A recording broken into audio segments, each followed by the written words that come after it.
এখনও মনে হচ্ছে আমি যখন আইসিইউতে ছিলাম তখন ভাবছি যে তখনই ক্রিমস, তো আজকে দেখো পড়াশোনা বাদ দিয়ে যে একটা হোলিস্টিক ডেভেলপমেন্ট আমরা যেটা বাচ্চাদের বলি সেখানে হয় বলেই হয়তো ওই জায়গাটা নিজের মনে করেই বলেই হয়তো বারবার সেখানে আসতে চায়। Since the day my father passed away, তারপর থেকে I am like his father. দেখো আজকে সত্যি কথা বলতে এআই এর যুগে তোমায় চ্যাটজিপিটি বা আদার সোর্সেসগুলো তোমাকে কিন্তু বলো একটা ব্যবসার কনসেপ্ট বলতে, ও কিন্তু তোমায় সব কিছু বলে দেবে, কিন্তু ও কিন্তু তোমায় এটা বলবে না যে এটা নিয়ে তোমায় 20 বছর লেগে থাকতে হবে, 10 বছর লেগে থাকতে হবে। So that is the difference between AI and yourself. Okay, finally আমরা চলে এসেছি। আমার বাঁদিকে হচ্ছে লেক টাউনের দিকটা, আর ডান দিকে হচ্ছে সেন্ট্রাল জেল আর এয়ারপোর্ট। যশোর রোডের সামনে দাঁড়িয়ে আছি, আমাদের এপিসোড শুরু হবে। তো আমরা চলে এসেছি, যুদ্ধে নামতে প্রস্তুত। চলে চলে চলে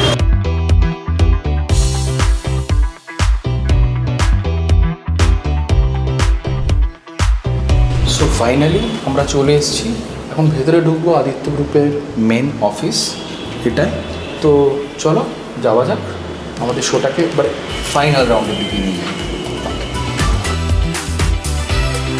যার সঙ্গে দেখা করতে এসছি তো সে তার ক্যাবিনেই আছে। Coming easier. কেমন আছো? এই বাস, তোমার কি খবর? আমি বৃষ্টির দিনে আর এমন একজন ইন্টারেস্টিং লোকের সঙ্গে দেখা করতে আসা মানে অসাধারণ। আচ্ছা ভাই যাবে আজকে কেমন মানে রাস্তাঘাটে কেমন এনজয় করো? রাস্তাঘাটের আগে একটা কথা বলি, দিস ইজ নিউ অরিন্দম। মানে অরিন্দম হ্যাজ লস্ট, এত ইন্সপিরেশন লেভেলে চলে গেছে আর ভাই যাবে। অনির্বাণের সঙ্গে আমার পরিচয় বহুদিন। আমরা একটি ফিল্মের সূত্র থেকে আমাদের পরিচয় শুরু। তখন আমাকে এরকম দেখতে ছিল না ও, অ্যাকর্ডিং টু হিম। তো আমরা বন্ধুত্ব থেকে শুরু, অ্যান্ড দেন আমরা আস্তে আস্তে বিভিন্নভাবে আমরা কর্মসূত্রে কাজের ক্ষেত্রে আমরা একসঙ্গে এসেছি বারবার। So wonderful journey Anirban. চলো তোমার ওপরের অফিসটা একটু দেখে নেওয়া যাক। তার আগে বৃষ্টির ব্যাপারটা একটু বলে রাখি। হ্যাঁ, মানে শুরুটা বাস ভেরি, মানে আমরা ওই চপ মানে পকোড়া যা হয় আর কি, that is how the day started. তো চলো, attendance is very bad, but ঠিক আছে, উইল মেক ইট। এটা কোনো ব্যাপার নয়, Anirban is the most coolest boss ever. So let's go. তো তোমার এমনিতে অফিস থেকে মানে আসা রুটটা কিরকম? মানে অফিসে আমি ধরো আসি সেই আরবানা থেকে। হ্যাঁ, সো আগে এখানেই থাকতাম, মানে ওই পাশেই অফিস পাশেই বাড়ি ছিল, বাট এখন স্কুল অ্যান্ড এগুলোর জন্য। বাট ঠিক আছে, তাতে আমার মনে হয় আরও মানে আমি অনেক বেশি ডিসিপ্লিনড হয়ে গেছি। আগে যেরকম হয় না, আমার একটা বন্ধু ছিল পাশেই স্কুল পাশেই তার বাড়ি, সব থেকে লেট আসতো। এটা কিন্তু ঘটনা, মানে যে পাশে মানে বাড়ি মানে স্টেশনের কাছে যে যার বাড়ি সবচেয়ে বেশি ট্রেন মিস করে। তো otherwise to be very honest, এতটা জার্নি মানে আফটার, যদি প্রথম দিকে জার্নিটা তুমি করে আসতে তোমার অভ্যস্ত থাকবে, কিন্তু আস্তে আস্তে আমরা এই জার্নিটা বাড়িয়ে ফেলাটা একটা এনজয়মেন্ট রয়েছে। কেন? প্রথমটা আছে বেশি রেডিও, বেশি গান, বেশি পডকাস্ট, সব কটা অপশন তোমার কাছে, বেশি ফিভার আর বেশি ভাবা সম্ভব। You have another decor. এটা আমাদের মানে this is our in house team বলে। হ্যাঁ, মানে we don't outsource anything. Literally anything from school to মানে বড় এভরিথিং। একটা বাচ্চা আমাদের সাথে once he or she joins, আমাদের সাথেই মানে সারা জীবনটা কাটাবে। চলো, কাম। This is a new office. Wow. Hi. So we have kept it like একটু পুরোনো দিনের ব্রিক ওয়ার্ক, তার সাথে মডার্ন অফিসেস। আর তুমি দেখবে পুরোনো বাড়ির ওই সুইচেসগুলো আমরা রেখেছি, সেইগুলো আর কি। পুরোনো বাড়ির সুইচেসগুলোকে প্রপারলি মেনটেন করে রাখা এবং and we মানে kept it how it was, a pipeline দিয়ে তার and everything. So we didn't wanted to do something মানে very fancy, মানে এই দেখো সব পাইপলাইন্স দিয়ে we have put এখানে ওয়্যারগুলো গেছে and এইগুলো আর এই মানে ব্রেক ওয়ার্কগুলো বা দেয়ালগুলোকে অ্যাজ ইট ইজ একটু রাখা আর কি। সো ওই পুরোনো দিন নতুন দিন মিলিয়ে অনেক কিছু কথা আছে, অনেক কিছু আলোচনা আছে। তো চলো একটু জানা যাক।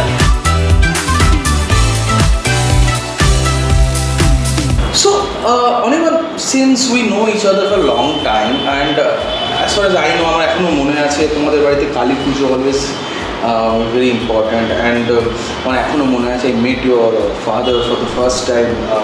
That was the after party of film আমি আর আমার friends. I acted in that movie. হ্যাঁ, ইউ ডিড। আমরা কত শ্যুট করেছি তোমাদের অফিসে। হ্যাঁ হ্যাঁ, অনেক অনেক। And wonderful. আমি জানতাম না, বাট সাডেনলি আঙ্কেল, মানে আমি বলবো যে এই বিজনেসটা উনি ভিশনারি অবশ্যই ছিলেন, এবং যেইভাবে এতগুলো জায়গায় উনি করেছিলেন, বিজনেসটাকে এক্সপ্যানশন করেছিলেন, তার পরবর্তীতে ওনার সাডেনলি চলে যাওয়া, how much it was difficult for you and your family, মানে কীভাবে তোমরা একসঙ্গে, you are very young that point of time. হ্যাঁ, মানে বাবা পাস্ট অ্যাওয়ে কত অ্যাট দ্য এজ অফ 51, তখন মানে আমিও কাজকর্ম সেরকমভাবে অ্যাক্টিভলি শুরু করিনি আর কি। আর মানে বাবা was himself so much about him, মানে একটা ইঞ্জিনিয়ারকে ডাকতো, সেই শুধু দেখতো বাবাকে ড্রয়িং করছে, so that was him, he use to do everything. And মানে আমাদেরকে কিছু ওই সময় সত্যি কথা ভাবতেই হয়নি। অ্যান্ড আমি বাইরে তখন পড়াশোনা করছি, তারপর আমার খেলাধুলো নিয়ে career, that is how I am seeing myself. তো এই ইন্ডিয়াতে আসার কোনো মানে পরিকল্পনাই ছিল না, বাট সিচুয়েশান তোমাকে কম্পেল করে দেয়, so I had to come back. মানে ওই সময়টা মানে বাবা 2014, এখন মানে প্রায় হয়ে গেল তোমার 10-11 বছর। ইনিশিয়াল 5-6 ইয়ার্স তো বুঝতেই লেগে গেছে, মানে ওটা এন্ট্রি টিকিট এক্সপেন্সেস বলতে পারো আর কি। বাবা থাকলে যেটা লাগতো না। আরও ছোট আরও ছোট। অঙ্কিতা, তোমার সম্পর্ক, আমি সরি ফর মি, আমিও, আমার দাদা আছে, আমি আছি, বাট তাই way you pamper your brother, মানে দেখবার মতো, মানে দাদা হতো এসা। তো তখন আরও ডিফিকাল্ট ছিল, কিন্তু অলসো তোমার সঙ্গে একসঙ্গে অ্যাবসলিউটলি মানে ওর হয়তো রিয়েলাইজেশন পাওয়ারটা ওই সময় আরও কম ছিল। So since the day my father passed away, তারপর থেকে I am like his father, মানে আই থট যে দ্যাট ইজ মাই জব, মানে আমাকে ওই জায়গাটা করতেই হবে। বিকজ অঙ্কিত ইজ মানে সো সুপার ট্যালেন্টেড গাই, মানে আমি ওকে এত অ্যাডমায়ার করি, মানে তোমরা জানো starting from music, making film, into এই যে অফিসটা যেটা দেখছো, it's all design by him. হ্যাঁ, আমার একজন বন্ধু রিসেন্টলি আমাকে বললো যে ইউ নো দ্যাট এই রেস্টুরেন্টটা ডিজাইন অঙ্কিত অ্যান্ড টিম করেছে, অ্যান্ডি করেছে। তো আমি জানতাম, বাট বললো he is one of the best in this মানে part of the world. And আমি জানতাম না যে এতটা talented he is and his team function, right, it is outstanding. So এই ভিশনটাও দরকার। এনিওয়েজ, তো তারপরে তোমাদের জার্নিটা শুরু হলো, অ্যান্ড তারপরে হ্যাঁ শুরু হলো। Obviously I was blessed to have মানে এই কোম্পানিতে there are so many old people in the sense people working for এত বছর ধরে কাজ করছে। এখন ওল্ড পিপল বলা যায়, হ্যাঁ না, অ্যান্ড এখন জেনজি আর কি। সো এই mix of youth and experience, তো মানে I just went with the flow আর কি। মানে তখন ইনিশিয়ালি ভাবছিলাম অনেক কিছু করব, কিন্তু তারপরে বুঝলাম এখন করার সময় না, এখন শোনার সময়। আমার বয়সের থেকে আমার ডাবল এজের সবার সাথে I had to meet people. মানে তো আমি যখন আমাদের বন্ধুদের দেখি তখন মনে হয় যে না, they are having their own time. But ঠিক আছে, আমি মানে সেটাকে আমি কখনো আমি ভাবি এটা আমাকে হেল্প করেছে আরও, এত কম সময় কম বয়সে একটা এক্সপিরিয়েন্স গ্যাদার করতে, যেটা আমি অন্যান্য জায়গায় হয়তো সেই বেনিফিটটা পাচ্ছি। So I don't regret about anything. হ্যাঁ, অবভিয়াসলি বাবা থাকলে things would have been much different, মানে তখন, বাট হ্যাঁ মানে somebody has to carry on the baton, the hopes, the wishes that he had, এটাকে তো কাউকে ক্যারি ফরওয়ার্ড করতেই হবে। আমি জানি উনি যেখানেই আছেন আপনি সবই দেখছেন, আমি feel proud about you and your family and everybody. Then actually ব্যাপারটা কি অনেকগুলো sector, from school, from other businesses থেকে আরম্ভ করে, and then coming to restaurant business, food chain and creams, এতগুলো বিজনেসকে মেনটেন করা এত young age it's inspiration for our generation, obviously new generation has inspiration. In পড়াশোনা ছাড়া তুমি বিগ টাইম স্পোর্টসে ছিলে, তো পড়াশোনা ছাড়া স্পোর্টস আজকালকার দিনে হোয়াট ডু থিঙ্ক, মানে কতটা ইম্পর্টেন্ট রোল প্লে করতে পারে? দেখো মানে স্পোর্টসকে আমরা we are into sports venture since 2016, মানে প্রায় 9 বছর হয়ে গেল আর কি। অ্যান্ড বেঙ্গলে তখন স্পোর্টস নিয়ে কিছু কেউ ভাবতো না, করতো না, কিন্তু এখন অনেক বিগ বিগ অর্গানাইজেশনসরা স্পোর্টস নিয়ে ভাবছে। আর দেখতে পাচ্ছ কাজ স্কুল লেভেলে স্পোর্টস নিয়ে ভাবছে। তার একটাই কারণ, দেখো স্পোর্টসটা তোমাকে টিম স্পিরিট শেখায়। আজকে পড়াশোনাটা আমি নিশ্চয় we are into the educational sector এত বছর ধরে, বাট আমার একটা জায়গায় সবসময় যেন মনে হয় সামহাও পড়াশোনাটা তোমাকে খুব সেলফিশ তৈরি করে দিচ্ছে। তার কারণটা হচ্ছে তুমি যদি দেখো একটা স্কুলের ফার্স্ট বয়, সেকেন্ড বয়, মানে তারা কিন্তু অনলি ভাবছে আমি ফার্স্ট, সেকেন্ড, থার্ড কী করে হবে, কিন্তু একটা স্কুলে লাস্ট বয়ও থাকে। So everybody is a student. তো তখন তোমার এই শুধু স্পোর্টস না, এনি কো কারিকুলার অ্যাক্টিভিটিস, এই যে রোজ হারা অ্যান্ড রোজ জেতা, এটা ইজ ভেরি ইম্পর্টেন্ট, যেটা তোমাকে কিন্তু স্পোর্টস শেখায়।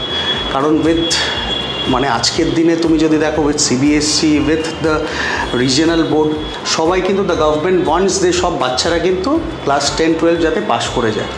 তো আজকে এডুকেশনাল সিস্টেমটা সহজ হয়ে গেছে আমি বলবো না, ডিফিকাল্টি লেভেলটা অনেক কমে গেছে। তো সেই ক্ষেত্রে সবাই যখন পাস করে যায় তারা কিন্তু হারাটা কি আর দেখছে না বা শিখছে না, সেটা স্পোর্টস তৈরি করে দেয় তোমাকে। এক্স্যাক্টলি বড় কথা বলবো যে প্রত্যেক দিন জেতা, প্রত্যেক দিন হারা, মানে স্পোর্টস মানুষকে অবভিয়াসলি ম্যাচিওর বানায় এবং জিনিসটাকে নিতে অনেক কিছু সুবিধা হয়। আমাদের এই প্রজেক্ট ইজ বেঙ্গল টাইগার্স, সেটা তুমি লঞ্চ করলে এবং এটার নিয়ে একটু তুমি আমাদের যদি বলো।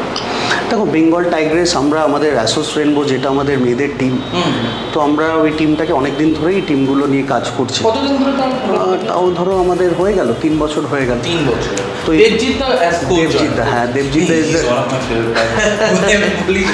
মানে হ্যাঁ মানে দেবজিৎদা একটা ইন্সপিরেশন বলতে পারো। মানে এখন ওই রকচটা অ্যাটিটিউড, যখন ইস্ট বেঙ্গলে খেলতো ওই অ্যাটিটিউডটা ওই জায়গাটায় কনসিস্টেন্টলি মেনটেন করেছে। তো ওই জন্য দেবজিৎদাকে দেখে আমাদেরও মনে হয় কিছু একটা করতে হবে।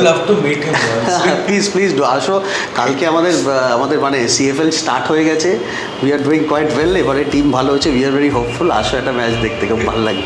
এটা একটা আমাদের ফেভারিট টিম নিয়ে আমরা করবো অ্যান্ড অবভিয়াসলি এই জার্নিটা এখন। সো বেঙ্গল টাইগ্রেস আমি বলছি এটা একটা মানে আমরা আসানসোলে আমরা একটা ফিড চন্দ্রশেখর দা, যাকে আমরা ফুডম্যান বলি, তার সাথে একসাথে অনেক বছর ধরে আমরা কাজ করছি। আমরা প্রথমে স্কুল ছুট নিয়ে কিছু কাজ করেছি, আমরা পুষ্টি নিয়ে কাজ করেছি, এখন আমরা স্পোর্টস নিয়ে ওখানে কাজ করছি। 5-6টা মেয়ের থেকে শুরু করেছিলাম আর কি জার্নিটা। এই কদিন আগে ওখান থেকে ঘুরে এলাম। নাও উই হ্যাভ 70 জন মেয়েরা ওই একাডেমিতে। 70 মেয়েরা ওই একাডেমিতে। আগে বাড়ির লোকরা ছাড়তো না, কাউর এমন অবস্থা ছিল আসতে পারতো না, কিন্তু নিশ্চয়ই কোনো জিনিস বা আমাদের কাজটা তাদেরকেও ইন্সপায়ার করেছে যে তারা এখন আসছে। এবং যেটা খুব ভালো হয়েছে, সব জায়গায় তো ছেলেদের একাডেমি হয়, এবার মেয়েদের একাডেমি হওয়াতে আগের বার গিয়ে সব ছেলেরা এসে বলছে আমরাও খেলাটা শিখতে চাই। সো এই যে উল্টো একটা জিনিস হয়েছে, দ্যাট ইজ আমার কাছে এটা খুব ভালো লেগেছে আর কি, যে মেয়েদের দেখে এখন ছেলেরা বলছে আমরা এসে খেলবো। মানে গুড পার্ট, বাট একটা মহিলাদের team and 70 up members already টিমে রয়েছে and obviously your doing something great. That is Y এত লোক আসছে। হোপফুলি এটা আরও হবে। আমি জার্সি কালার থেকে আরম্ভ করে সব কিছু আমার অসাধারণ লাগে। বাই দ্য ওয়ে আমি ফলো করছি বলে আমি হয়তো একটু বেশি খবর রাখার চেষ্টা করছি। আমি ফুটবল ফ্যান, আমার ছেলে প্রচণ্ডভাবে ফুটবল ফ্যান, সেই জন্য আরও বেশি হয়তো খবর রাখি। এই ফিডের সঙ্গে মানে ফুডম্যান ফিডের সঙ্গে কোলাবোরেশনটা তুমি এমনি, আমি যদি ভুল না বলে থাকি, আমি 2000 কোভিডের টাইম থেকে তোমাকে ফলো করছি, কনস্ট্যান্টলি ওয়ার ডুইং সিএসআর, কিছু না কিছুভাবে লোকের সঙ্গে দাঁড়ানোর চেষ্টা করছো অ্যাজ এ কোম্পানি, সেটাকে তুমি ফিডের সঙ্গে কোলাবোরেশনটা করলে কেন? অন্য কারোর সঙ্গে কোলাবোরেশন করতে পারো। হ্যাঁ দেখো, প্রথমত অনেকেই অনেক কিছু, এই ধরো তোমার আজকে মনে হলো তুমি কোথাও গিয়ে একটু খাইয়ে দিলে, তোমার আজকে মনে হলো কোথাও গিয়ে তুমি কম্বল দান করে দিলে, বাট এটা কিন্তু আজকের দিনে ইজ এভরিথিং না। তো প্রথমত তোমার সাথে এমন একটা লোকের সাথে কাজ করতে হবে যার একটা সে ভিশন, সে একটা কিছু করার সে মনোভাবটা আছে, অ্যান্ড তার সাথেও ঠিক পড়াশোনা বলবো না, মানে একটা অ্যাওয়ারনেস আছে যে কী করতে হবে।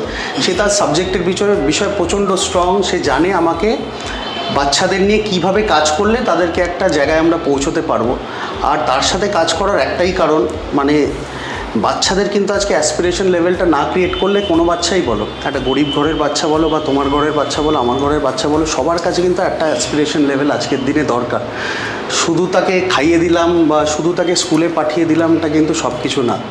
তাকে একটা জায়গায় আলটিমেট হিউম্যান বিং তৈরি করতে গেলে সেই যাতে সেলফ ডিপেন্ডেন্ট হয়ে কোথাও চাকরি বাকরি বা নিজের কিছু একটা কাজ শুরু করতে পারে, সেই ভিশনটা তাদেরকে যদি আজ থেকে না ড্র করতে পারো, তারাও কিন্তু স্কুলেও যাবে না, তোমার কাছে খেতেও আসবে না। তো সেই জায়গাটা আমার ওনার সাথে খুব অনেকগুলো জায়গা ম্যাচ করে। আমরা ছোট ছোট করে ফ্রি স্কুল করেছি, ওখানে আমাদের একটা ক্যাম্পাস আছে। তোমাদেরকে সবসময় বলবো নেক্সট আমরা শ্যুটটা যাতে ওখানে করি, তোমরা আসো, তোমরা ফিরে আসতে চাইবে না, এইটুকুনি বলতে পারি। আমাদের ফিভার এফএম রেডিও নাশা আর্টিস্টদেরকে নিয়ে যাওয়া যায়, কারণ আমরা হ্যান্ডস অন দেখে বোঝাটা খুব দরকার। একদম, আমরা বসে এখানে অনেক কথা বলতে পারি, কিন্তু গিয়ে তুমি যে কাজটা করছো, তোমরা এতগুলো লোক ইনভলভমেন্ট, উইচ ইজ আমাদের দেখাটা দরকার। আর প্রমিস কি আমরা ইমিডিয়েটলি ওখানে একটা তোমার সঙ্গে যাবে।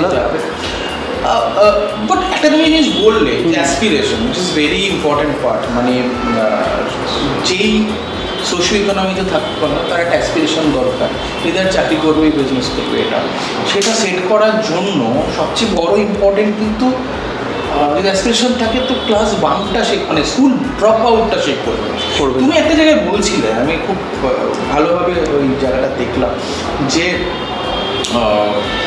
পশ্চিমবঙ্গে এখনও মেজর প্রবলেম হচ্ছে, ইন্ডিয়াতেই রয়েছে, পশ্চিমবঙ্গের major problem school drop out. Government অনেকভাবে ট্রাই করেছে, from mid day meal two everything, so তাও কেন ড্রপ আউটটা রয়ে যাচ্ছে? দেখো, আবার ওই কথাটাই যেটা বললাম, মানে আজকে হয়তো যেটা গভর্নমেন্ট চাইছে সেটা আমরা একটা নন গভর্নমেন্ট অর্গানাইজেশন হয়ে হয়তো আমরাও একই জিনিসটা নিয়ে কাজ করছি, কিন্তু একটু অন্যভাবে। মানে সেখানে গভর্নমেন্টকে কোনো সময়, মানে আমাদের এইটুকুনি সময়ের এক্সপিরিয়েন্স থেকে, মানে আমি চাইবো যাতে আমরা একসাথে মিলে বা একসাথে কিছু যদি কাজ করতে পারি। কারণ আবার ওই কথাটাই বললাম, আজকে শুধু তাদেরকে একটা খাদ্য দিলেই কিন্তু সব কিছু না। আজকে তুমি যদি দেখো এই মোবাইল ফোনের যুগ, আজকে সবার ঘরে ঘরে একটা বেসিক টিভি অ্যান্ড এইগুলো চলেই এসছে। তারা যখন একটা মোবাইল বা টিভিতে একটা দেখেন, একটা বেসিক একটা তার মধ্যে ক্রিয়েট হয়, কেন আমি শুধু খাওয়ার জন্য কি স্কুলে যাব? তাকে স্কুলটাকে কোনোভাবে ইন্টারেস্টিং তার কাছে করতে হবে। মানে আমাদের স্কুলে যেটা আমরা ওখানে স্কুলগুলো করেছি, কেন তোমাদের যেতে বলছি, ওখানে কিন্তু শুধু বই খাতা দিয়ে পড়াশোনা না, ওখানে গান বাজনা শেখানো, ওখানে খেলাধুলা শেখানো। একটা বাচ্চা এসে নিজের ক্লাসরুমটা নিজেরাই পরিষ্কার করে। ওখানে কিন্তু ক্লাসে কোনো আন্টি থাকে না যে ঘর পোছে, ঘর ঝাড় দেয়, পরের দিন তারা ক্লাস করতে আসে। ওরা সব কিছুই করছে কিন্তু। তো আজকে একটা নাচ করলো, একটা হারমোনিয়াম নিয়ে তারা হারমোনিয়াম শিখলো, সেইগুলোকে আবার যে প্রপার জায়গায় রেখে দেওয়া, কিন্তু তারা ওটাও করছে। তো আজকে দেখো, পড়াশোনা বাদ দিয়ে যে একটা হোলিস্টিক ডেভেলপমেন্ট আমরা যেটা বাচ্চাদের বলি, সেখানে হয় বলেই হয়তো ওই জায়গাটা নিজের মনে করেই বলেই হয়তো বারবার সেখানে আসতে চায়। আমাদেরকে কিন্তু জোর করে টানতে হয় না। মানে একটা এক্সাম্পল দেবো, আজকে আমাদের ধরো এখানে আদিত্য একাডেমি স্কুল, আমি ওখানে ফিডে খবর নিলাম আজকে সব বাচ্চারা বৃষ্টিতে স্কুলে এসছে কিনা। তোরা বললো আমরা মানে অ্যাটলিস্ট মানে 95% অ্যাটেন্ডেন্স। আমি বললাম টিচাররা যারা যুগ থেকে আসছে, বলছি তারাও সবাই এসছে, কারণ বাচ্চারা যদি আসে, টিচাররা যদি না আসে, বাচ্চারা ডিমোটিভেটেড হবে। তো মানে এই যে একটা জিনিস, যে একটা মানে কোনোভাবে আমাকে, আর ওখানে তো লোকে হেঁটে কাদা রাস্তা দিয়ে আসছে, সাইকেল করে আসছে, সেখানে কোনো ট্রান্সপোর্ট নেই, কিচ্ছু নেই। সেখানে আমরা ভাবি আমাদের স্কুলটা রেনি ডেতে ছুটি দিয়ে দেবো, অনলাইন ক্লাস করাবো, ওখানে তো সেই সুযোগ সুবিধাগুলোও নেই। তো তাও তারা সেই জায়গাটা করছে। তার মানে সেটাই বলছি, শুধু ওই তাকে খেতে দেওয়া বা জামা কাপড় বই খাতা দিয়ে দিলাম সেটা না, আসার যে ইচ্ছেটা সেটাকে আমরা তৈরি করতে হবে। অ্যান্ড সেটা কিন্তু টাকা দিয়ে হয় না, সেটা তোমাকে কিন্তু তোমার এনভায়রনমেন্ট, তোমার বন্ধুরা বা তুমি কাদের নিয়ে কাজ করছো, সেটা খুব ইম্পর্টেন্ট। তাই জন্যেই Chandrashekhar Kundu. Yes, Chandrashekhar Kundu another person যাকে আমরা অবভিয়াসলি মিট করতে চাইবো এবং এছাড়া যেগুলো কাজ করছে তার মধ্যে একটা বড় হচ্ছে your entire wholesome business proposition. Now তোমার নতুন entity Creams, which is one of the fastest growing confectionery brand right now is এই বেঙ্গল। তো এটা নিয়ে একটু আমাদের বলো, মানে এই কী জায়গায় দাঁড়িয়ে আছে, এবং তোমরা এটা শুরু করেছো খুব বেশি দিন নয়, তাতে তোমাদের more than 100 I think outlets already cover করে ফেলেছে।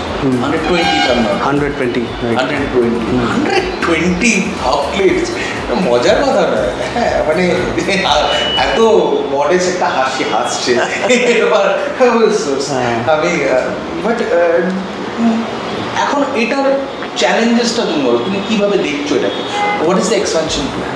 এটা আমরা ওই কোভিডের সময় থেকেই আমরা এটা ভাবি যে সো আমাদের গ্রুপের ইচ্ছে ছিল যে আমরা প্রাইমারি সেক্টরে ঢুকবো, মানে একটা হয় না we should have a factory বা এই জিনিসগুলো, তো কী করা যায় তখন এই কনফেকশন এটা সামহাও ব্রেনস্টর্মিং করে আমার এখনও মনে আছে আমি যখন আইসিইউতে ছিলাম তখন ভাবছি যে লাইফে তো আর কি কোভিডের সময় আর কি, ওই সময় আর কি উই স্টার্টেড। আর তখন মানে ওটা নিয়ে ভাবাই তখনই ক্রিমস। আর দেখো অনেক ব্র্যান্ডসরা আছে বহু বছর ধরে, প্রচুর ব্র্যান্ডসরা হসপিটালে আইসিইউতে শুয়ে উনি ক্রিমস নিয়ে পড়ছে। That is how it should. Absolutely মানে তখন when you have free time you think a lot. আমি ফ্রি টাইমে আমি কাজ নিয়েই ভাবি, সেটা হয়তো আমার ক্ষেত্রে বা অন্য কারোর ক্ষেত্রে, বাট কাজ ইজ দ্য অনলি কনস্ট্যান্ট। তো যাই হোক ক্রিমসটা নিয়ে তখন ভাবা, আর আজকে মানে by next March will be reaching another 150-160 stores. আর নেক্সট ইয়ার আমরা প্যান ইন্ডিয়া যাচ্ছি ক্রিমস নিয়ে। আর আমাদের কেক ক্যাফেও আসছে যেখানে you can have live pastries, cakes and savouries, যেটা not from the factory, from the store to your পেট। সো এটা আনাদার মাইলস্টোন যেটা আমরা অবভিয়াসলি মানে আমরা অ্যাজ এ বাঙালি আমরা চাইবো এটা ন্যাশনাল যাক এবং আরও এক্সপানশন প্রচুর করুক। এবং what is the one thing you want to say, because আমার যেটা মনে হয় তোমার সাথে আগে কথা বলছিলাম যে আজকাল দু ধরনের বিজনেস হচ্ছে। একটা হচ্ছে বিজনেস যদি আমি আইআইটি বা আইআইএম থেকে পড়াশোনা করে আসছি অ্যান্ড আমার লুক আউটটা রয়েছে, এক্সপোজার রয়েছে অ্যান্ড আমার রেফারেন্স আছে, আমাদের রেফারেন্স বিজনেস। বিকজ আমি যদি ইনভেস্টর আনছি I need to have easy reference, না ইউএসএ এটা সাকসেসফুল হয়েছে বা আমেরিকাতে এটা ইউকেতে এটা সাকসেসফুল হয়েছে, আমি ওই রোল মডেলটা রেপ্লিকেট করতে যাচ্ছি। But India and Kolkata Bengal is a different market. আমি একটা ইন্টারভিউতে শুনছিলাম যে Kolkata and West Bengal is a completely different market and much more mature city in the country, and where তোমাকে ইমোশন অ্যান্ড মেন জায়গায় টাচ করে ব্যবসা করতে হবে। রাইট। তো what is the main thing you want to say the next generation, যারা এই মোমেন্টে আমি চাই চাকরি থেকে বেরিয়ে লোকে বিজনেসে প্রচুর আসে, তাদের তুমি তোমার experience last 10 years is very important for your life. Absolutely মানে এই জায়গাটাতে আমি এটাই বলবো, তুমি যেটা দুটো ফর্ম অফ ব্যবসা বা দুটো দিক বললে, একটা হচ্ছে ফ্যামিলি বিজনেস আর একটা হচ্ছে যে আইআইটিয়ানস বা যারা আসছে ব্যবসা করতে তারা ইজিলি ফান্ডিং পাচ্ছে বা সেই জায়গাগুলো পাচ্ছে। বাট আমার মনে হয় যারা এটা পাচ্ছে তাদের মধ্যে একটা কমন ফ্যাক্টর হচ্ছে কোনো জিনিস নিয়ে লেগে থাকাটা। দেখো আজকে সত্যি কথা বলতে এআই এর যুগে তোমায় ChatGPT বা আদার সোর্সেসগুলো তোমাকে কিন্তু বলো একটা ব্যবসার কনসেপ্ট বলতে, ও কিন্তু তোমায় সব কিছু বলে দেবে, কিন্তু ও কিন্তু তোমায় এটা বলবে না যে এটা নিয়ে তোমায় 20 বছর লেগে থাকতে হবে, 10 বছর লেগে থাকতে হবে। So that is the difference between AI and your self. তো আজকের জেনারেশন আমার মনে হয় আইডিয়াস, ট্যালেন্ট সাংঘাতিক, কিন্তু সেটা নিয়ে আমরা যে কোনো ব্যবসা, আমি যখন মিট করি নতুন জেনারেশনদের বা তারা কী ভাবছে, কারণ আমি স্টার্ট আপ নিয়ে প্রচুর কাজ করছি, আমি নিজেও স্টার্ট আপে নিজে ইনভেস্ট করি বা রিসার্চ করি, তো আমার মনে হয় একটা কমন ফ্যাক্টর যেটা আমার মনে হয় এরা না সবসময় ভাবে এক্সিটটা কখন নেব। আমি ব্যবসাটা ওর থেকে শিখতে বলছে স্যার 5 years में এক্সিট আপকো, আমি বললাম না এক্সিট না, তুমি ব্যবসাটা চালাবে কীভাবে সেটা আগে ভাবো। তো সেটা আমার মনে হয় আজকের জেনারেশন না প্রচণ্ড ল্যাকিং, বিকজ আমরা এতটা confused with too many resources, তো আমরা নিজেদের ট্র্যাক করতে পারি না, ফোকাসটা হারিয়ে ফেলি যে আমাদের ঠিক কী করা উচিত। মানে আমি তো মনে করি you take a decision whether it's right or wrong, সেটা নিয়ে এগোলে তখনই বুঝতে পারবে। If you are confuse to take a decision you are wasting your time, সেটা আমার মনে হয় করা উচিত না। Take a decision, let it be wrong, again try to make it correct, তাহলেই তুমি একটা সময়ের সাথে একটা স্পিডের সাথে চলবে, রাদার দ্যান ভাবা যে আমি আগে এক্সিট নেব কখন, আমি 10 রকম ভাবছি।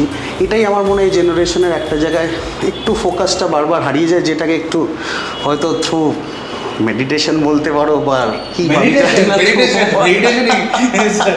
মেডিটেশন মানুষকে ম্যাচিওর করে। দেখো আমি খুব সদ্গুরুর খুব ভক্ত। হ্যাঁ তুমি রিসেন্টলি গেছিলে? হ্যাঁ আমি রিসেন্টলি গেছিলাম। হি ইজ মানে মডার্ন সাধু আর কি, মানে বলতে পারো, and he is very open to thoughts, and খুব ভালো যেটা উনি বারবার নিজে যেটা বলেন যে উনি যেটা ওনার আশ্রমে যেটা ক্রিয়েট করেছেন, উনি কিন্তু আশ্রমে একটা ইকোসিস্টেম ক্রিয়েট করেছেন যেখানে উনি এনকারেজ করে লোকদেরকে আসো আরও ব্যবসা করো আরও অনেক কিছু করো। উনি কিন্তু ওই টিপিক্যাল আশ্রম মেন্টালিটি না, ওই জন্যে আমি একটা ডেটা পড়ছিলাম, হি ইজ দ্য অনলি সাধু বা গুরু তুমি বলতে পারো যেখানে the youth population is the most. Yes. সেটা একটা মানে ও যখন ইউথকে ড্র করছে তার মানে he has got something within him, এই জন্য ড্র করছে। তো হ্যাঁ, আমি ওখানে গেছিলাম, ইটস আ ভেরি ডিফারেন্ট, মানে একটা জিনিস ওখানে বোঝানো হয় যে আমরা মাইনে করে লোকজনদের রাখি, তাও অ্যাজ এন্টারপ্রেনার্স আমরা ফ্রাস্ট্রেটেড কেন ওরা কাজ করছে না। ওখানে পুরো ইকোসিস্টেমটা চলে, যাদেরকে 1 টাকাও দেওয়া হয় না, ভলেন্টারি সার্ভিস দেয়। কী করে ইকুয়াল সার্ভিস তুমি গিয়ে ওখানে পাচ্ছ, মানে এটা আমার কাছে সব থেকে একটা কেস স্টাডি জানা, যে লোককে মাইনে না দিয়ে লোকের থেকে কী করে সেই কাজটা সেই ব্যাপারটা পাও আর কি। সো বিগ লেসন, লোকে দিয়ে টাকা দিয়েও সব কিছু দিয়েও কাজ করানো সম্ভব হয় না। আমরা এই নিয়ে ওটা দেখছি যে সবচেয়ে বড় কথা হচ্ছে সেলফ মোটিভেশন অ্যান্ড এটা অ্যাসপিরেশন লেভেল, দুটো কম্বিনেশন হলে rightly you said everything. And obviously তোমার এই জার্নি আমাদেরকে মোটিভেট করবে, অ্যান্ড আমরা চাইবো all the viewers or the listeners Fever এফএমের, এবং আমরা চাইবো যে তোমার জার্নিটা আরও বড় হোক। অ্যান্ড অবভিয়াসলি তোমার এই CSR প্রজেক্টে আমরা কীভাবে সাথে থাকবো, দ্যাট ইজ দ্য মূল objective. Thank you very much. Thank you. আর যাওয়ার আগে আমরা এই পাশে একটু দেখাতে চাই, এত সুন্দরভাবে বেঙ্গল ব্রিলিয়ান্সের অ্যাওয়ার্ডগুলো দেখা যাচ্ছে। So 1, 2, 3, 4, we grabbed 4 awards. Thank you. Thank you very much. Thank you so much. খুব তাড়াতাড়ি আবার মিট করছি, মেবি ইন আসানসোল। একদম, থ্যাংক ইউ।